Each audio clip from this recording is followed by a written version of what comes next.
जय माता दी। माँ सिमसा के सभी भक्तों को जय माता दी।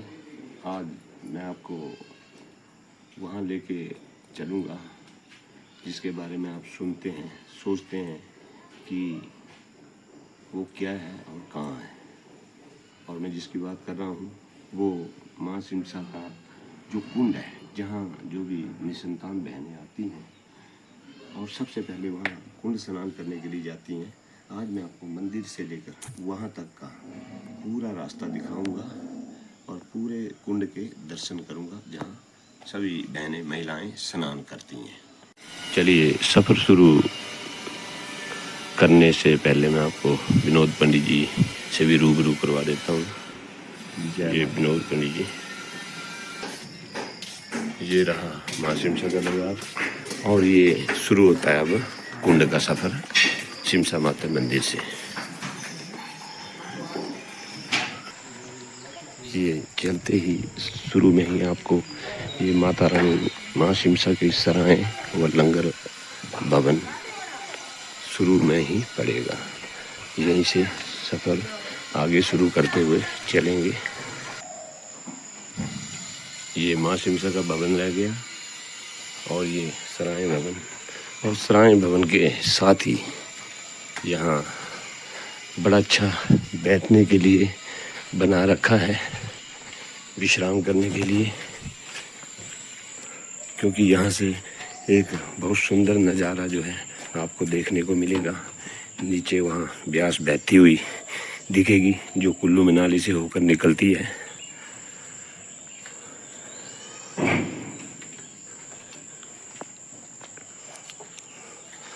अब यहाँ से जो है वो सीढ़ियों का सफ़र शुरू होता है। जैसा कि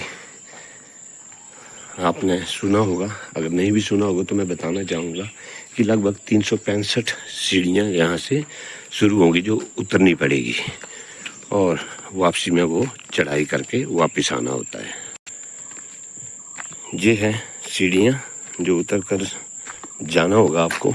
एकदम पहाड़ों के नीचे है, बहुत ही मनमोहक सुंदर दृश्य है। एकदम घने जंगल में वो माता का कुआं, माता का कुंड जो है बना हुआ है।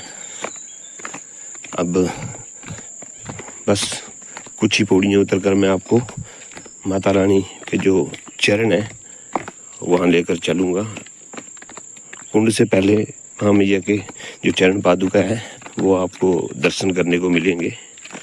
और ये ठीक चरण पादुका के साथ ही ये बहुत पुराना ये बट वृक्ष का पेड़ आपको मिलेगा और इसी पेड़ से चलते हुए बस सीधे आप माँ सिमसा की जो चरण पादुका है वहाँ पहुँचने वाले हैं। जय माता दी। और ये अब आप पहुँच चुके हैं माँ मैया के चरणों के पास, जहाँ माता रानी के चरण विराजमान है। ये पुराने चरणों के चिन्ह है।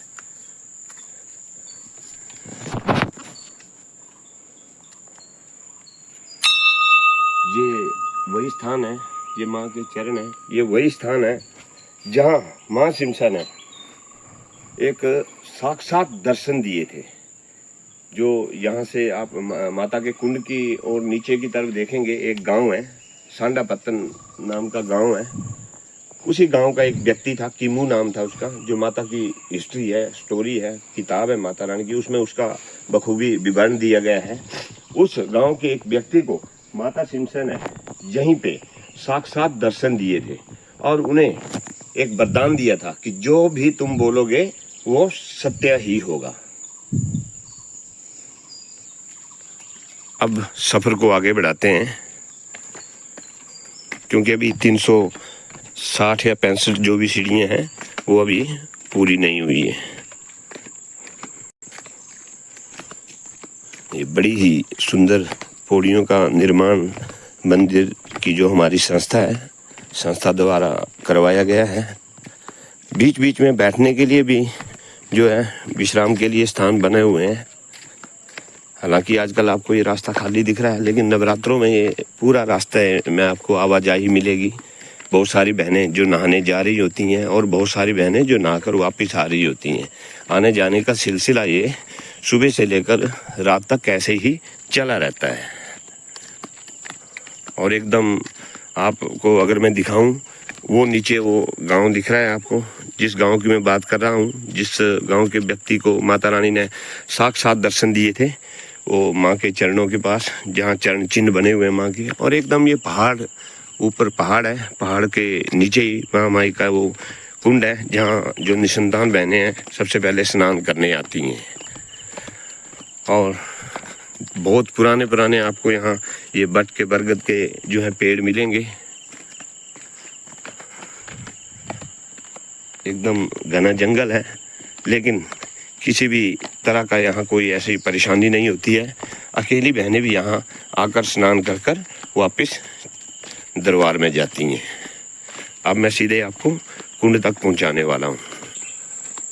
बस कुछ ही सेकंड्स में हम पहुँचने वाले हैं। और ये आपको सुंदर नज़ारा देखने को मिलेगा यहाँ पे, एकदम घने जंगल में ये महामैया का कुंड है। चलिए, अंततः हम जो है अब वो कुंड के पास जो है पहुँच चुके हैं। ये एक शेल्टर बना हुआ है कि कहीं कोई बारिश आ जाए या मौसम ख़राब हो जाए तो यहाँ से सफ़र आपने देखा है 360-70 सीढ़ियाँ हैं उतरने के लिए। तो वो बहनें यहाँ जो है जब तक बारिश नहीं रुकती है तब तक यहाँ वो इंतज़ार कर सकती हैं। और मैं आपको ये कुंड के दर्शन करवा रहा हूँ।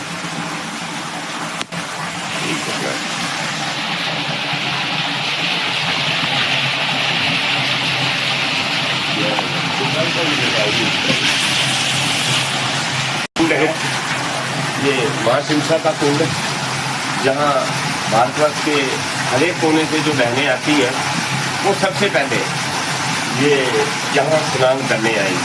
हालांकि इस कुंड में स्नान करना इसलिए जरूरी माना गया है कि हमारे बुजुर्गों द्वारा बताया गया है कि हमारी जो माँ सिमसा है वो रोजाना भोर में जो है इस कुंड में स्नान करने आती है। और उसके साथ साथ उदाहरण हमारे बुजुर्गों ने जो है वो देखे हुए। जो मैं आपसे बता रहा था कि वो चरण पादुका के पास जो व्यक्ति को साक्षात दर्शन दिए हुए हैं, तो वो उस समय भी माँ सिमसा यहाँ से जो है स्नान करके ही वापस दरबार में लौट रही है। हालांकि कुंड के अलावा मैं आपको दिखाना चाहूँगा ये, क्योंकि यहाँ किसी भी तरह से जो है वो पुरुष नहीं आते हैं। जब भी ये नवरात्रों का समय होता है तो यहाँ पुरुषों का आना जो है वो मनाही होती है उनके आने में, क्योंकि यहाँ सिर्फ और सिर्फ बहनें आती हैं। वो यहाँ इस कुंड में भी ओपन आती हैं। और इसके अलावा जो बहनें चाहती हैं कि नहीं मैं मुझे बाहर नहीं आना है, तो उसके लिए कमेटी मंदिर संस्था की तरफ से हमारी वो ये एक बाथरूम बने हुए हैं, साथ में शौचालय भी बने हुए हैं, ताकि किसी भी तरह की कोई यहाँ किसी को परेशानी ना हो। तो मैं आज आपको मेरा जो मकसद था आज का वो यही था। काफ़ी दिनों से सोच रहा था, क्योंकि एक वीडियो मैंने पहले भी जारी किया हुआ है जिसमें मैंने आपको कुंड स्नान की विधि बताई हुई है, लेकिन बड़े दिनों से इच्छा थी कि कभी मैं कुंड के भी आप लोगों को दर्शन करवा सकूं, क्योंकि बहुत सारी बहनें हैं जो आ नहीं पाती हैं बेचारी। तो मेरी ये इच्छा थी कि मैं सबको वहाँ घर बैठे ही जो है इन चीज़ों को जो है दिखा सकूँ। तो इस वीडियो को जो है अधिक से अधिक लाइक करिएगा, शेयर करिएगा, अपने कमेंट दीजिएगा। कोई कमी रही होगी तो ज़रूर मुझे या टेलीफोन मोबाइल नंबर के माध्यम से या मैसेज के माध्यम से मुझे ज़रूर अवगत करवाइएगा। माँ सिमसा आप सभी बहनों की झोली ऐसे ही भरती रहे और ऐसे ही माँ सिमसा का चमत्कारों का जलवा जो है भारतवर्ष के हर घर में गूंजे, यही मेरी प्रार्थना है। बोलो सिमसा मैया की जय।